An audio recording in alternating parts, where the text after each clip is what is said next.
I used to work as a lifeguard at the world's largest marinara sauce pool. One day, a man jumps into the deep end and he doesn't come up, so I leap in after him, pull him out, and I'm taking the marinara sauce out of his mouth, just pulling it and pulling it out. It's when marinara sauce sits around, it starts getting a little chunky, so I'm pulling out, finally get all of it out. Start doing CPR on him. I'd probably do it for 10 minutes. But it doesn't work and he dies. Well, I'm invited to his funeral. They say thank you for doing CPR on him. And I'm just so distraught. I can't even look at anybody. And then I'm invited to go up to do the eulogy. And nobody told me I was going to do that. And they say, oh, don't worry. We have something for you. So I go up there.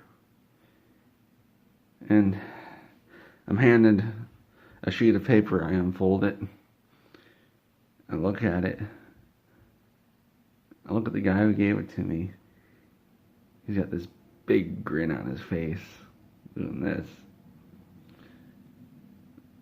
And I say, by Skyrim? And I finally look at the guy. It's Todd Howard. I look at all the people there at the funeral. I realized that all the wailing and crying and screaming, they weren't screaming for the dead guy. It was everybody who worked at Bethesda Game Studios. They were there.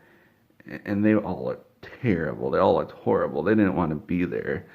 They were forced to be there by Todd Howard. And I would say, wait a second, whose funeral is this? I look over, there's no casket. It's just a Red Dead Redemption 2 display covered in bullet holes, filled with bullet holes. I run out of the place, the funeral home that is, the church perhaps. And I just start throwing up. And Todd follows behind me and he says, something you ate? And I turn around and say, yeah. I didn't have any good comeback for him. I was just so disgusted with Todd Howard that day.